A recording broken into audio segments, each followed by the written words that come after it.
por Lá. Magazine dos São Tomenses na diáspora.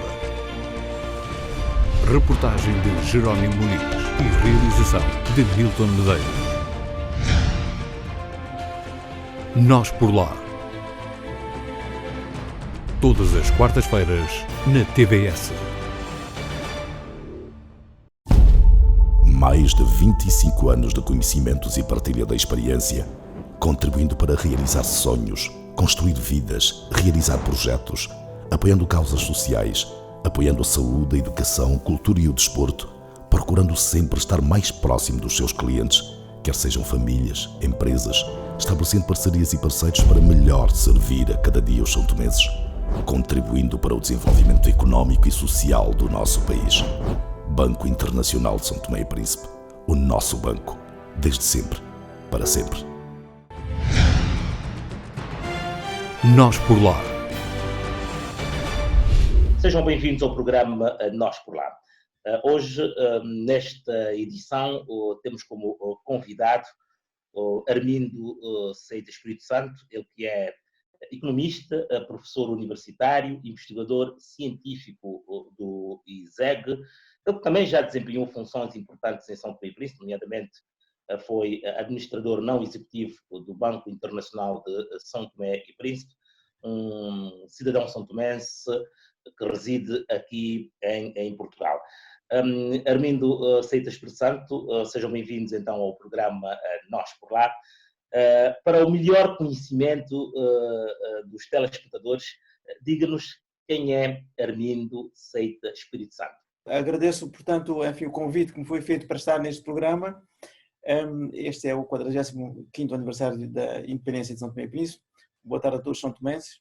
Ora bem, quem sou eu? Eu sou Armindo Silvestre de Seita do Espírito Santo, nascido em São Tomé em 1954. Vim para Portugal em 1977 para fazer um curso de oficial de Marinha de Guerra. Iniciei o curso nesse ano de 1977. Eu e outros 3 colegas. Entretanto, mudei de curso. Eu e todos os outros nós mudamos, porque, entretanto, enquanto nós frequentávamos o curso, a Embaixada de São Tomé, em Lisboa, os seus representantes iam sempre dizendo-nos a nós que nós tínhamos muito luxo e que estávamos a ser tratados com muito luxo e que nós não iríamos ter luxos desses em São Tomé. Isso desanimou-nos e imediatamente nós começamos a sentir-nos, enfim, demasiadamente inconvenientes para o regime, porque iríamos concluir um curso que, ao fim e ao cabo, não iria ter a importância que nós gostaríamos que tivesse para nós próprios. Isso desanimou-nos a nós todos e a partir daí nós começamos, enfim, a dar pouca importância ao curso e acabamos todos por desistir um a seguir a outros. Assim foi. E depois iniciei o curso de Economia no ISEG, um curso que eu sempre quis ser economista, desde sempre quis ser economista. E fiz o curso, enfim, depois eu tenho uma história muito interessante, enfim, sobre a minha presença no ISEG, porque quando eu iniciei o curso de ISEG, eu cruzei-me com uma rapariga, eu julgava que ela era branca, e ela disse-me, não sou branca, eu sou cabo-verdiana, os meus pais eram cabo-verdianos, eu sou cabo-verdiana. Estava ela no segundo ano do curso de Economia e ela disse-me a mim, olha, todos que vêm para esta casa chumam pelo menos um ano. E eu olhei para ela e eu disse, mas todos têm que chumbar. Disse, olha, todos chumbaram, todos chumam. E eu voltei a perguntar, mas ninguém passa todos os anos? Disse-me ela, há um grupo muito reduzido que passa sim todos os anos, mas muito poucos, 1 ou 2. Se há 1 ou 2 que passa todos os anos, eu tenho que estar naquele grupo. Ela olhou para mim como se fosse olhar para um doido. E eu disse a ela, se eu não estiver naquele grupo que passa todos os anos e com notas boas, eu derrubo aquele muro do ISEG, mas com a minha cabeça. Ela olhou para mim e disse que eu era doido. Estava lá no segundo ano. Passei do primeiro para o segundo, apanhei no segundo. Passei do segundo para o terceiro, ela estava no segundo, continuou no segundo. E terminei o curso. Portanto, o curso na altura é curso de 5 anos. Terminei o curso em julho. Fiz 5 anos de curso. Não fiz, mas não precisei de mais nenhum tempo para fazer o curso de 5 anos. Eu lembro que alguns colegas meus, sobretudo cabo-verdianos e outros, e angolanos também, achavam que eu levava aquilo muito a sério e diziam, Armindo, tu levas aquilo muito a sério. eu dizia para eles muito simplesmente: olha, eu não vim para Portugal para olhar para ver pássaros no ar, mano. E nem para passear nas ruas, vim cá para estudar. Portanto, eu tenho que levar isso a sério. E foi isso que fiz, fui viver uma vida a sério. Tive que trabalhar no duro também, já tinha uma família, mas lutei muito e consegui, de facto, enfim, concluir os estudos em 5 anos. Portanto, quando se leva as coisas a sério, é mesmo para levar a sério, para concluir a sério. E é isso mesmo que todos nós temos que fazer, levar a vida a sério. Na política, na vida, em tudo temos que levar as coisas muito a sério para que nós sejamos valorizados, para que nós mereçamos o respeito dos outros e para que todos os outros, enfim, nos vejam nós como exemplos a seguir. Fale-nos um pouco das suas vivências em São Tomé e Príncipe, neste caso a juventude, a infância, como é que foi? Bom, a minha infância foi igual à infância de todos os outros, não é? Meios precários, meios pobres, naturalmente que eu vivia um pouco mais, enfim, um pouco acima dos outros, mas era um meio pobre. Sou da família Seita, graça do Espírito Santo, como se sabe. Tive, de facto, em Portugal, enfim, um acolhimento, já em São Tomé tinha, enfim, da minha família por parte do pai, graça do Espírito Santo. Aliás, meu pai é Seita, graça do Espírito Santo. Enfim, eu tive um bom acolhimento da parte da minha família, da parte de graça do Espírito Santo. Aliás, no último ano de curso tive imensas dificuldades financeiras e foram justamente dois tios, portanto, que financiaram, que ajudaram a mim durante o ano letivo todo, com dinheiro, para que eu pudesse, enfim, concluir o curso sem problemas. Tive imensas dificuldades no último ano, porque, enfim, a mulher com quem eu vivia, por azar, ficou grávida, enfim, teve mais um filho e isso criou maiores dificuldades financeiras. Então, esses dois tios, aliás, ambos eram muito meus amigos, um já faleceu, um era engenheiro António Graça do Espírito Santo e outro era Dr. José Graça do Espírito Santo. Zé ainda vive. Portanto, eles é que, enfim, deram alguma ajuda para que eu pudesse, de facto, concluir o último ano sem sobressaltos. E eu estava a querer concentrar-me um pouco na sua infância e na sua juventude. Como é que foi na tua zona, na escola, os colegas? Exato. Eu nasci no Reboque, na igreja, na freguesia de Conceição. Eu creio que aos 2, 3 anos fui morar, portanto, com a minha avó em Torres Dias, a 100 metros, aliás, a 100 metros de São Vicente, onde vivia o meu avô, o então engenheiro agrónomo Salvador da Graça do Espírito Santo, com Maria de Jesus, Maria do Céu. Criei naquele meio, digamos, meio rural. Tive uma infância muito boa, criei com enfim, a avó e enfim, com uma certa ligação ao avô, também porque eu ia lá à casa dele muitas vezes, a São Vicente, a interação com ele e com a mulher dele, com a esposa dele. Creio que a esposa não sabia quem eu era, mesmo meu avô sabia quem eu era.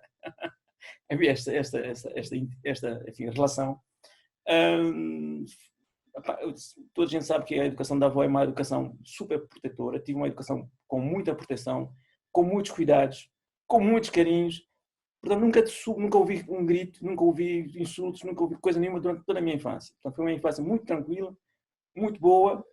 Eu lembro que outras pessoas diziam a mim, para a minha avó, que ela estava a mimar-me demasiadamente e eu já era crescidinho, que ela deveria reduzir o mimo que dava ao seu neto. Ela também gostava muito de mim porque eu sempre fui um aluno muito bom, fui sempre o melhor aluno da turma, desde a primeira classe até a quarta classe. Terminei, nunca reprovei, sempre fui o número 1 da turma, sempre fui o número 1. E havia esse carinho da parte da minha avó para comigo. É evidente que dos meus pais, tenho que dizer que eles praticamente esqueceram-me a mim, quer o meu pai, quer a minha mãe. Eles, enfim, meu pai e minha mãe se separaram muito jovens, ainda na faixa dos 20 e poucos anos, e esqueceram de mim e dos outros meus irmãos também. A juventude foi no liceu, estudou no liceu, na preparatória? Eu estudei na escola primária da Trindade. O meu professor foi o Sr. Trindade, Manuel da Trindade. Ele foi meu professor desde a segunda classe até a quarta classe. E ele adorava-me a mim, porque tanto, os professores sempre gostam dos melhores alunos, não é? E ele tinha uma adoração por mim. Na primeira classe tive uma professora que foi minha prima. Confesso que não me lembro já o nome dela. Ela já faleceu. Portanto, também gostava muito de mim. Aliás, eu quando iniciei a primeira classe, eu não sabia escrever uma palavrinha. E quando iniciei, já havia alunos que sabiam escrever e eu não sabia escrever. Alunos estavam a repetir, mas sabiam escrever e eu não sabia. Isso deixou-me muito intrigado na altura. Disse, mas que diabo, como é que o outro sabe escrever e eu não sei escrever? E comecei a desenhar aquelas letras dos livros. Foi por aí que eu comecei enfim, a iniciar a escrita. E depois de 2 meses já eu era o melhor aluno da turma. 2 meses após já era o melhor aluno da turma. Então já dominava a turma toda. Era o melhor aluno da turma. Portanto, a vida do Armindo, portanto, sempre foi uma vida de sucesso, né? Quando nós somos persistentes, o problema é a persistência. Nós não devemos, não podemos, não é bom que nós fraquejemos. Quando há um problema, nós temos que ver nesse problema uma oportunidade para vencer na vida. Foi sempre assim que eu encarei desde criança. Há um problema, é um obstáculo, tem que ultrapassar. Eu encarei a vida desde criança desta forma. E nunca tive problemas, portanto, em matéria de estudos e em outras matérias também. Temos que vencer, temos que saber ultrapassar os obstáculos.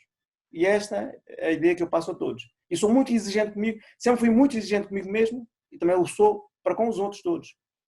São Tomé e Príncipe comemora, digamos, os 45 anos da independência, com muitos obstáculos por ultrapassar. Como tem sido a sua relação com o país que o viu nascer? Eu tenho uma ligação sentimental, uma ligação afetiva com São Tomé e Príncipe, com os santomenses. Eu adoro, enfim, aquele país, adoro as pessoas do país e quando não posso ir a São Tomé e Príncipe fico angustiado. Confesso que sinto uma tristeza enorme pelo estado em que São Tomé e Príncipe hoje se encontra. As condições em que as pessoas vivem são dramáticas, isso deixa-me de facto muito, muito triste. Eu sonhava com um São Tomé e Príncipe diferente daquilo que hoje nós temos. E isso não me deixa de facto, de forma nenhuma, tranquilo nem feliz.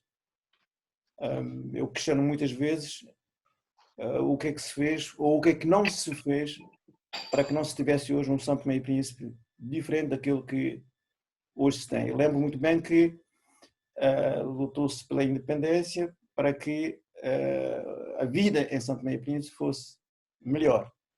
Mas não é isto que se tem. Eu sei que se conquistou-se sim a liberdade, que é um bem muito importante. Ser livre é algo extremamente importante, mas falta outra componente. O bem-estar social não se conseguiu e está a ser difícil de conseguir-se. 45 anos depois, sendo economista e alguém que lida com números, no seu ponto de vista, qual é a real situação económica de São Tomé e Príncipe? São Tomé e Príncipe atravessa uma situação, eu diria, catastrófica do ponto de vista económico.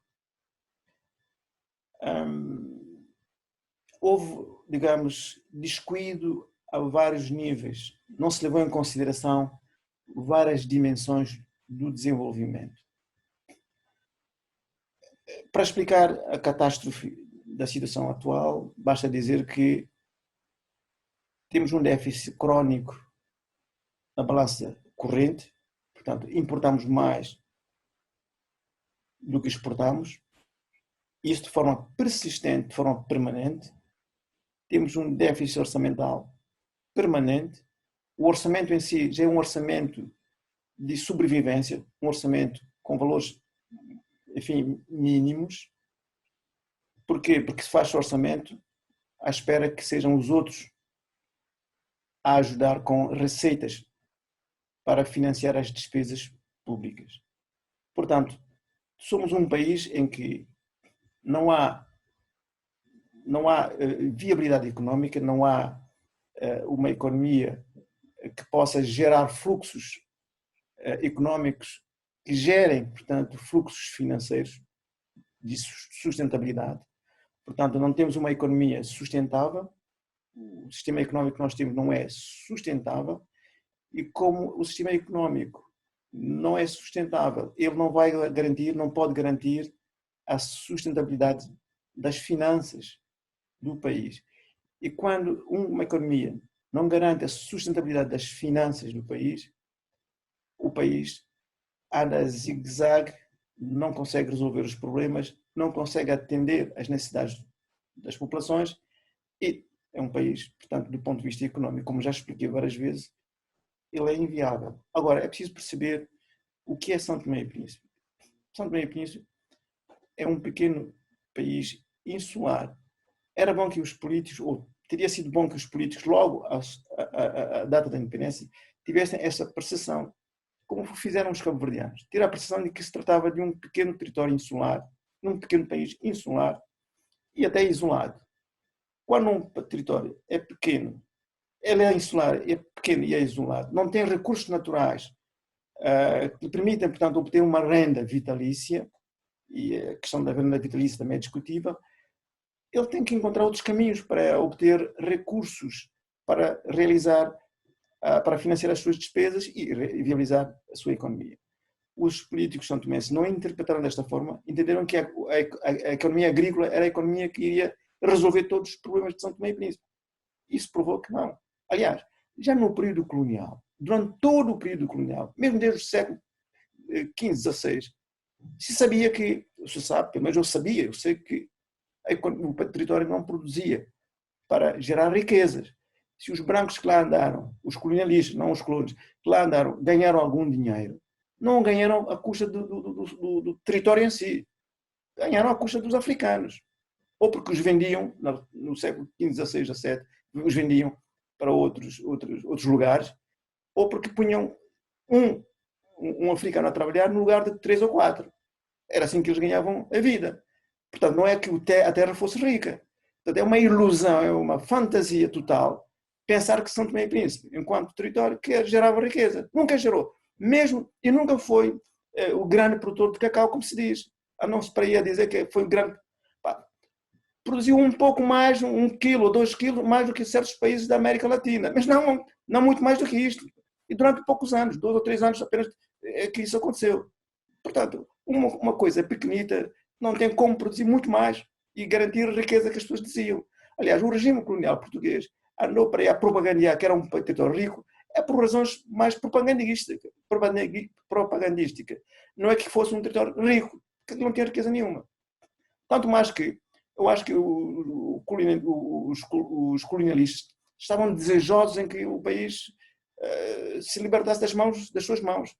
Porque já nos anos 70, enfim, com o crescimento da população, os encargos eram de tal ordem que, enfim, tinham dificuldades de atender a certos problemas sociais, nomeadamente o ensino, enfim, ensino, a saúde, já estava a ser muito difícil para os próprios colonialistas sustentar. E hoje, mais do que nunca, né, com este aumento exponencial da população, já vamos com cerca de 200 mil habitantes, Exato. A situação torna-se mais complicada. Está muito mais difícil. De acordo com as estatísticas oficiais do próprio INE, a população estimada é de 210 mil pessoas. É um território, é um país que viu sua população quase que triplicada em pouco mais de 45 anos. Não se compreende como é que as autoridades políticas permitiram que a população crescesse tanto em tão pouco tempo. Eu não conheço nenhum país do mundo que tivesse feito crescer a sua população em tão pouco tempo como um território tão pequeno. Mais ainda, a data da independência, o território físico de São Tomé e Príncipe era 1.001 km². Hoje o território físico, a área de São Tomé e Príncipe, é de 997 km². Ou seja, o território está a diminuir, mas a população está a aumentar cada vez mais. Eu queria saber onde é que se metem mais pessoas se isso continuar assim. Digo mais, em termos da densidade populacional, São Tomé e Príncipe é um dos países que tem uma maior densidade populacional. E não se percebe como é que se chegou a isto. Só a densidade global está em 157 pessoas por quilómetro quadrado. É muito. Mas se nós olharmos para 2 distritos, Água Grande e Trindade, a densidade populacional é de 1.000 pessoas por quilómetro quadrado. 1.000 pessoas por quilómetro, cerca de 1.000 pessoas por quilómetro quadrado. Se nós juntarmos esses 2 distritos, Água Grande e Mesoche. Quer dizer, eu pergunto, será que as pessoas pensam, não pensam? Como é que é? Vamos permitir que tudo isto continue assim? Não há que tomar medidas? Não há políticas públicas de intervenção para tentar disciplinar os comportamentos, fazer as pessoas perceber que não é assim? Enfim, um jovem e uma jovem para se juntar, um homem e uma mulher para se unir, mas não para fazer filhos. Não se pode ter filhos que se quer ter. Tem que ser filhos que se pode ter. É este o ensino que se tem, é este ensino que se tem que passar para as pessoas. Dizer às pessoas que só se pode ter filhos que se pode ter. Não é ter filho que se quer ter. É que se nós quisermos ter filhos que nós quisermos ter, isso cai, quer dizer, isso coloca-nos a nós no domínio de seres primitivos. Não é? Estamos no século XXI e estarmos no século XXI a viver como se fôssemos primitivos não nos fica bem. Não nos fica bem. Associando a todos esses problemas, temos o desemprego galopante nas ilhas, quer dizer, há muita juventude, mas há muito pouco emprego. Se o país não tem uma dimensão económica, consequentemente não tem também a sua dimensão financeira. Não tem dimensão financeira, o país é inviável do ponto de vista económico. Um país nessa situação não consegue criar postos de trabalho, porque a economia não responde ao crescimento económico. Portanto, quem decide, os políticos têm que olhar para esta questão com olhos de ver. Ou seja, não se pode permitir que uma população cresça sem que a economia também acompanhe o crescimento da população. Quer dizer, não posso ter uma população que cresce e a economia, enfim, que não reage, não atenda ao crescimento da população. De acordo com, enfim, os números que tenho, em cada ano há cerca de 4 mil jovens à procura do primeiro emprego em São Tomé e Príncipe. Quer saber como é que resolvem esse problema? E mais, de acordo com os meus dados, em cada ano há 6 mil novas crianças que entram para a escola primária. Quer saber como é que resolvem esse problema? Como é que formam professores? Onde é que encontram meios para financiar, para pagar salários aos professores? Onde é que encontram meios para criar novas instalações para albergar os alunos, as novas crianças? Eu quero saber onde é que vão encontrar isto. Quer dizer, permitindo que a população crescesse tanto assim. Já há alguns anos que vem falar sobre a questão demográfica. Achavam que eram doidos a falar da questão demográfica. Porque houve quem pensasse que São Tomé e Príncipe é igual a Singapura, que podia ter milhões de pessoas. Ora bem, Singapura é Singapura, São Tomé e Príncipe é São Tomé e Príncipe. Não confundamos as realidades que não são comparáveis.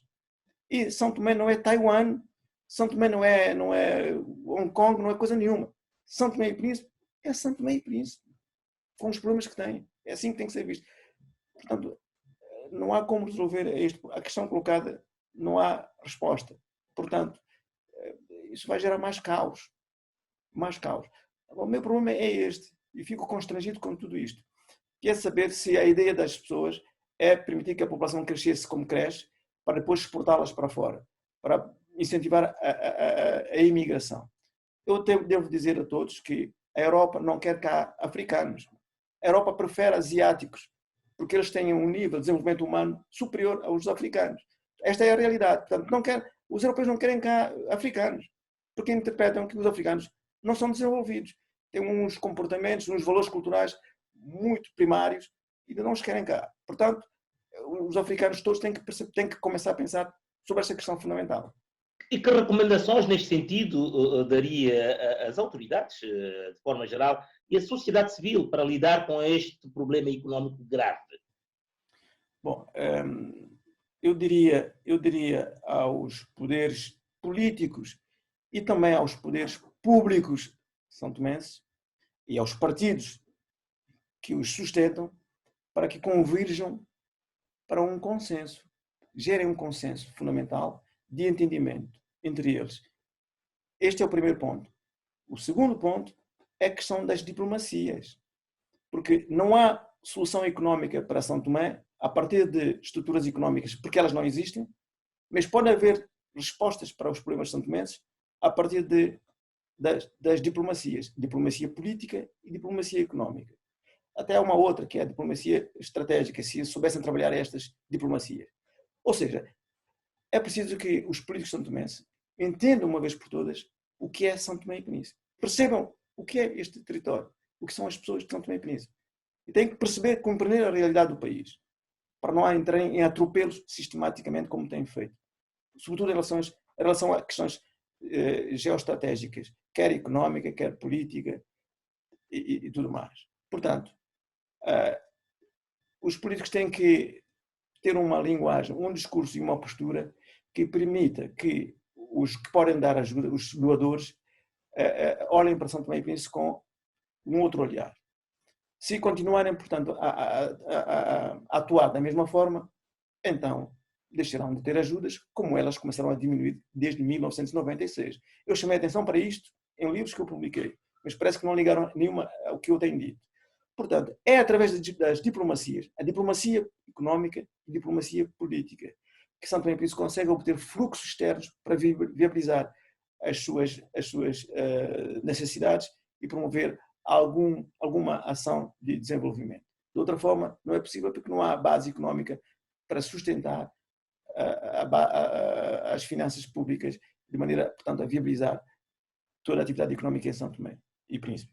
Portanto, o meu conselho é que tenham que ter políticos com um certo nível de formação académica, um político que tenha uma linguagem, um discurso e um saber que possa, de facto, ser apreciado por parte dos doadores, de maneira que possam, enfim, desenhar projetos concretos que convençam os doadores e que não apareçam junto dos doadores com projetos que, sinceramente, não têm pés nem cabeça, não têm nenhuma viabilidade, não têm nenhum sentido.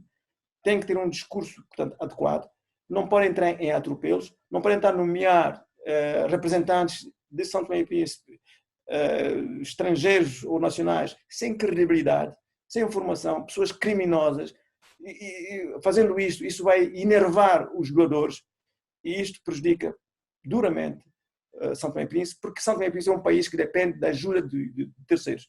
É um país que vive de mão estendida, é um país que não tem como se sobreviver sozinho, não tem como resolver os seus problemas sozinho, depende dos outros. Quem depende dos outros tem que ser humilde, tem que ser obediente, tem que perceber as regras do jogo. Caso contrário, será um caos total. E depois temos, entretanto, a questão dos investidores. Durante muitos anos falou-se muito de que São Tomé precisa de mais investimento, de mais investidores. Mas depois, para contrapor tudo isto, temos o problema da justiça. Nenhum investidor investe num país onde a justiça deixa desconfianças. Pois, este é o problema central. É um problema central. Quando as instituições não funcionam, quando os poderes públicos não têm credibilidade, ninguém põe lá dinheiro. Ninguém põe lá dinheiro. Ou seja, os tribunais têm que perceber isto. Os senhores que fazem a política têm que entender isto uma vez por todas. Se os agentes, se os atuais magistrados, se a justiça, as pessoas que fazem justiça em São Tomé não têm qualidade ou não percebem isto, compete ao poder político resolver esta questão. Compete ao poder político resolver esta questão rapidamente. Mas tem que aprender-se com rapidez. E outra questão é que não pode um governo substituir o outro e, quando chega ao poder, fazer um varrimento. Quer dizer, se o outro já fez algumas ações, se um já realizou alguns projetos, então chega um outro de novo e faz varrimento, então quer dizer que continuamos na mesma. Ou melhor, num nível ainda mais baixo do que o nível em que estava quando o outro chegou ao poder. Não se pode chegar ao poder e começar a despedir as pessoas, a afastar as pessoas. Isto não é trabalho, isso é comportamento das pessoas que pertencem, enfim, ao meio dos primários. E nós estamos no século XXI. Estamos no século XXI. Isto tem que ser percebido. Os santomenses têm que entender isto. Nós estamos no século XXI. Não podemos nos comportar como pessoas, enfim, com comportamentos primários. Não nos fica bem. E, por outro lado, não fica bem também que os políticos santomenses, os que estão na oposição, queixam-se, vão fazer queixa contra os que estão no poder, aos outros que são os doadores. Isso não nos fica bem. Mudem esta forma de ser e estar, adquiram outra maneira de ver a vida e ver a política e não entrem por aí, que não é um caminho bonito, não nos fica bem, não nos ajuda. Tanto isso serve para São Tomé e os são tomenses, como serve também para outros territórios africanos. Temos que perceber onde é que nós estamos, temos que nos questionar a nós próprios. Porque é que nós nascemos, o que é que nós andamos cá a fazer. temos que nos questionar qual é o nosso lugar no mundo. O mundo hoje vive com esta situação da pandemia Covid-19. São Tomé e Príncipe também sofre deste mal. Recentemente, o primeiro-ministro são tomense, Jorge Bom Jesus, disse que o Estado são tomense precisaria de um mínimo de 60 milhões de euros para fazer face às consequências da Covid-19. Entramos agora um pouco para a economia santomense pós-Covid. Como é que vai ser? Bom, o pós-Covid não vai ser muito diferente daquilo que é a economia santomense hoje. É uma economia fragilizada. É uma economia, enfim, sem economia. Portanto, não vai ser muito diferente. O país desceu tão baixo que qualquer outro drama não vai trazer, digamos, novidades para a economia de São Tomé e Príncipe. Não vai trazer. Por conseguinte, tudo o que eu posso dizer é que o país sempre vive de ajuda externa. E para obter mais recursos, tem que ter uma postura diferente. Tem que ter pessoas capazes de, enfim, fazer o corredor do fundo, mas com qualidade. Não pessoas que sem comportamentos duvidosos. E com o saber suficiente. Isso é que é preciso. Agora, a doença do Covid vem, obviamente, complicar um pouco mais a situação dramática em que se vivia, portanto, e que hoje é muito, muito, muito grave. Agora, o número que avançou dos 60 milhões de euros que São Tomé e Príncipe precisaria para fazer face ao problema, enfim, eu até não sei se esse número seria suficiente, porque eu não conheço muito bem o estado pandémico de São Tomé e Príncipe neste momento. O que posso dizer é que de todos os países lusófonos, tanto quanto sei, de acordo com os dados que eu pude consultar ontem, do que eu sei é que São Tomé e Príncipe está numa situação pior do que todos os países lusófonos, de todos os países dos PALOP. A situação de São Tomé é pior do que a de todos os países. Portanto, é uma situação muito grave a de São Tomé e Príncipe. Porquê? Primeiro, porque as pessoas em São Tomé e Príncipe vivem amontoadas umas nas outras. E basta um elemento estar infectado para infectar dezenas de pessoas, se não milhares de pessoas. Por conseguinte, se as pessoas que estão infectadas não manifestam sinais de doença, o que não é mau, é porque talvez o clima, enfim, ou outros fatores têm estado a proteger as pessoas disto. Não é? Mas, digamos que temos que esperar para ver como é que as coisas vão, portanto, evoluir e eu quero esperar, portanto, que não haja mais casos de morte e que não haja muito mais pessoas doentes. Mas isso sou eu a querer que não aconteça isto. Coisa diferente daquilo que vai acontecer na realidade. Mas quero esperar que não aconteçam mais casos fatais e que os infectados não fiquem doentes. Porque se ficarem doentes, será de facto quase que o outro caos em São Tomé e Príncipe. Digamos que não são verbas que referiu, não são verbas que o Sr. Primeiro-Ministro referiu. Eu creio que são 80 milhões, não 60 mil. 60 milhões. 60, ok. Mas digamos que não é o dinheiro que vai resolver o problema em São Tomé e Príncipe. O que tem que resolver o problema em São Tomé e Príncipe é o olhar que cada um tem que ter sobre a vida, sobre o país, sobre como é que cada um deve estar na vida. São os comportamentos que têm que se mudar. São as atitudes. É um outro olhar que tem que se ter pela vida e pelas coisas. O homem são tomense tem que olhar a vida de outra forma e não continuar a olhar como olha e muito menos a ter aquela crença no oculto, crença em Deus e no diabo, que sinceramente não faz sentido hoje em dia ainda haver gente e muita gente a acreditar que existe um Deus que traga a solução para os seus problemas. Esse Deus, se existisse, então São Tomé e Príncipe e São Tomense não estariam na situação em que estão. Nem nenhum africano estaria na situação que, enfim, se sabe que muitos ficam. Esse Deus de que os São Tomenses interiorizaram que existe é uma fantasia. Temos que acreditar naquilo que temos que fazer para melhorar as nossas vidas. No trabalho, no estudo, na investigação, na ciência. Acreditar nesses valores. É isso que muda a nossa vida. Que é aquilo que os ocidentais fizeram. Enfim, eu quando olho para os povos do Médio Oriente olho para o povo europeu e o povo africano, eu pergunto, onde é que está o Deus africano? É que os Médio Oriente têm um Deus, o Alá. A Europa tem um dito Deus, enfim, se sabe. Qual é esse Deus africano, afinal? Quem é? Eu não conheço. Portanto, e os Médio Oriente têm um Deus por razões que se conhecem, que derivam, portanto, do século XVI. Enfim, no confronto que tiveram com a Europa, perderam e acham que Deus de vir que é para eles vencerem a Europa. Portanto, e o africano? Eu não sei porque é que acreditam em Deus. São Tomé e Príncipe é um país com algumas potencialidades económicas. Temos o mar, o turismo, a agricultura. Pós-Covid, esses três fatores bem geridos não podem, digamos, ajudar digamos, a resolver o problema económico do país? Essas áreas que eu referi por si só, não. É preciso gente com cabeça, não? Não basta que tenhamos alguns recursos. Se não houver gente com cabeça para pensar e ver como utilizar esses recursos para o bem do país, nada se faz. Portanto, recursos não resolvem os problemas de nenhum país. Se os recursos resolvessem os problemas dos países, os países africanos seriam os países mais avançados do mundo, porque eles têm muitos recursos naturais. Agora, o recurso fundamental é a forma de ser e estar, é a competência intelectual, o olhar sobre as coisas, como resolver os problemas. Falta quem pense a forma de resolver os problemas. Porque os recursos, podemos ter uma infinidade de recursos. Isso serve para quê?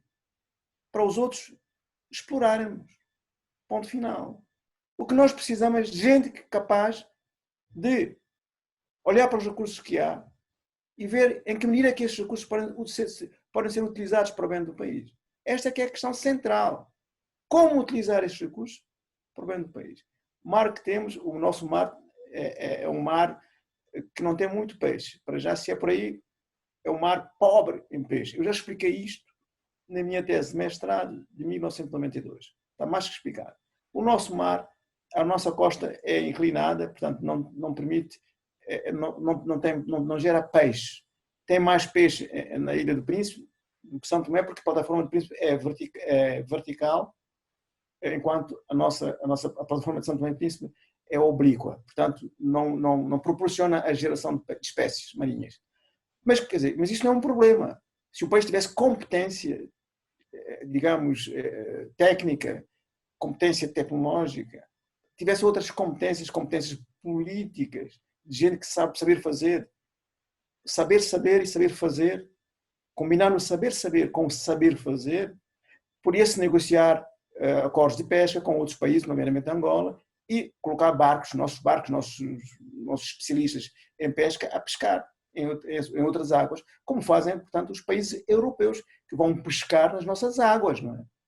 Mas é preciso ter essas competências. Onde é que elas estão? Quem é que se preocupou em criar, em fomentar essas competências? Quem? Desde 75 até aqui. Eu não vi nada. Continuamos a pesca de São Tomé, a pesca essencial de São Tomé é aquela costeira que já existia antes da independência. A pescar em pequenos dongos, aquelas canoas, ponto final. Durante 45 anos, nós não evoluímos desse ponto de vista. Continuamos a pescar em canoas que se pescava antigamente, com poucas modificações. Então, isto dá sustentabilidade económica no setor das pescas? Não dá. Uma população a crescer cada vez mais, sem investimento na economia, para onde é que nós vamos parar? Continuamos de mão estendida, só que cada vez mais com mais gente. E quem ajuda começa a olhar para nós com, enfim, muita desconfiança e com enfim, estupefação. Que gente é essa que deixa crescer a população, não faz nada para desenvolver a economia e deixa crescer a população da forma como cresce? O que é que querem no final da vida? Esta é a pergunta que fazem sobre nós e que nós também devemos fazer a nós próprios e nos questionar. Para que é que nós nascemos? O que é que nós andamos cá a fazer? Esta é a questão. Pelo que presumo, e tendo em conta, digamos, as palavras do Armindo, a continuar assim, o país poderá entrar num colapso financeiro. Entrar? Já entramos, meu caro. Já estamos no colapso. Não há sustentabilidade financeira em São Tomé. Não há sustentabilidade. Qual é a base que sustenta as nossas finanças? Não há. É ajuda, é pedir apoio, pedir aos outros para nos ajudarem. Temos que andar sempre a pedir esmolas. Somos mendigos. Dito de forma crua, nua e crua, somos mendigos. Andamos sempre a mendigar, a pedir aos outros para nos ajudarem. Este é o nosso caminho, é neste nosso percurso. Agora, perguntar-me, há saídas? Não. Há ou não há saídas? Eu diria que é sempre possível refletir sobre saídas. As saídas que eu já disse são as mesmas. Via diplomática, diplomacia económica, diplomacia política. Mas tem que ser com gente com capacidade. Gente imune de corrupção, gente séria, gente capaz de desenhar um projeto, dizer, olha, bater a porta de Angola, Portugal, dizer, olha, eu tenho esse projeto, nós temos ideia disto, temos a certeza que isso vai funcionar, nós queremos ajuda. Mas tem que ser coisas credíveis, né? Coisas com credibilidade. Mas não é com fantasias, a querer dinheiro para depois não saber onde é que se aplica. Como se construiu, portanto, o Banco Central, que choveu milhões e milhões de euros, quando, com muito menos, Cabo Verde tinha feito melhor do que aquilo que se fez em São Tomé e Príncipe. Este é que é o problema. A juntar a tudo isto, temos também um problema de gestão corrente que é muito deficitária. Desde sempre foi esse o problema também. Este sempre foi... Pois, isto é só mais um elemento, adicionar a tudo mais. Portanto, a gestão sempre foi precária. Aliás, desde as roças e tudo mais, EMAI, por exemplo, é um caso crónico. Como é que uma empresa daquelas é uma empresa solvedora de recursos públicos? Não gera receitas. Tem mais despesas do que receitas. Mas como é que é? Não sabe gerir uma empresa daquelas. Isso quer dizer que nós somos incompetentes em tudo, sobretudo em matéria de gestão. Não se tem capacidade. Porquê? Porque a EMAI é para servir certas pessoas, servir certos grupos. Portanto, por isso é que gera despesas. E depois paga salários, enfim, anormais a seus quadros, quando sabe que o país é muito pobre e não tem como suportar esses salários. E há certos setores de São Tomé e Príncipe que são muito bem remunerados quando, enfim, o país é pobre. Há pessoas em São Tomé e Príncipe que têm um salário acima do que ganham as pessoas no Ocidente. Né? E os ocidentais que ajudam questionam como é que é possível aquele indivíduo lá ganhar mais do que eu cá. Tudo isso tem que ser discutido. Então está na hora de os São Tomenses começarem a pensar nisto. Pá. Como é que é? E há senhores que, em certas instituições do Estado, com uma remuneração, enfim, muito grande para aquilo que é o país, a realidade do país. Não é? Tudo isso tem que ser pensado. E para fechar esta nossa conversa aqui no programa Nós por Lá, Armindo Seite Espírito Santo, uma última questão. 45 anos depois, continuamos com os mesmos problemas de sempre, uma outra alteração tem vindo a acontecer, não muito suficiente para as aspirações do povo são-tomense. Que conselhos ou que mensagem deixaria para a nação são-tomense poder refletir destes 45 anos de independência? Obrigado pela pergunta. Apesar das minhas críticas, das minhas análises, do meu ceticismo, há sempre uma janela de esperança, porque nós somos seres humanos. Mas para que as coisas possam melhorar, nós temos que mudar a nossa forma de ser e estar. Temos que mudar o nosso comportamento. Tudo pode mudar se nós mudarmos a nós próprios. Ou seja, se a mudança acontecer em nós próprios, nós seremos capazes de mudar as coisas. Agora, se nós não conseguimos produzir mudanças em nós próprios, nós não vamos conseguir mudar coisa nenhuma. Portanto, uma primeira mudança é pedir aos senhores que fazem a política para olharem para o país, olharem para o que têm feito e ponderarem e refletirem. E perceberem que está na hora de uns e outros se unirem em torno de um objeto que é salvar o país e olhar para o povo com amor. Há uma questão que eu diria, que não vale a pena nós estarmos a apontar a culpa nos outros, porque é uma tendência natural de as pessoas que estão em dificuldades olharem sempre para os outros como sendo eles os culpados das nossas desgraças. Temos que olhar para nós próprios, os nossos erros, o que fizemos de mal até aqui. Eu vou dizer uma coisa muito simples. Eu perguntava o seguinte: quantos europeus originários, eu diria quantos brancos, europeus é que têm contas bancárias em bancos dos países africanos? Quantos europeus é que transferem recursos da Europa para os países africanos? Quantos? Mas não há nenhum membro da elite africana que não tenha conta bancária em bancos europeus. Os membros da elite africana viajam sistematicamente para a Europa, trazendo recursos de lá para a Europa, com um país já desenvolvido. Ou seja, estão a desviar recursos de onde eles são necessários para outro país, outro território, onde esse recurso não é tão importante, não é tão necessário. Portanto, os africanos têm que começar a pensar. Não é só os santomenses, os africanos em geral. Portanto, quando se desvia recursos, porque não se faz desenvolvimento sem recursos?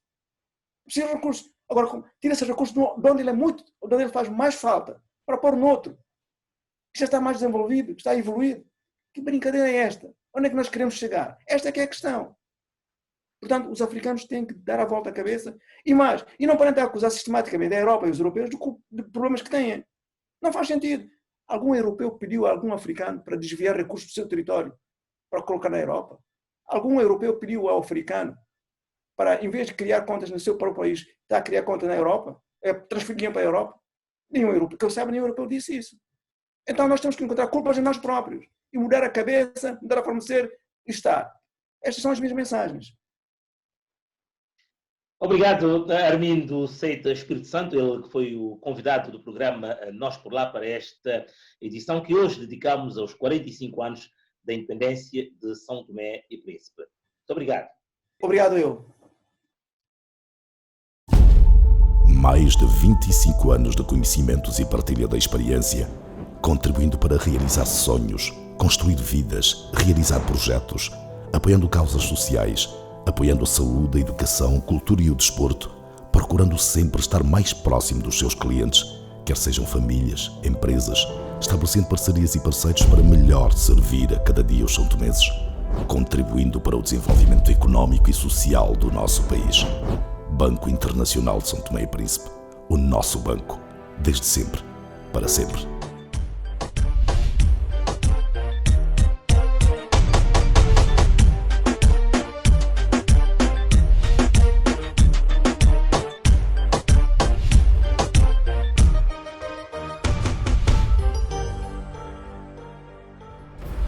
Nós por Lá. Magazine dos santomenses na diáspora. Reportagem de Jerónimo Muniz e realização de Milton Medeiros. Nós por Lá. Todas as quartas-feiras na TVS.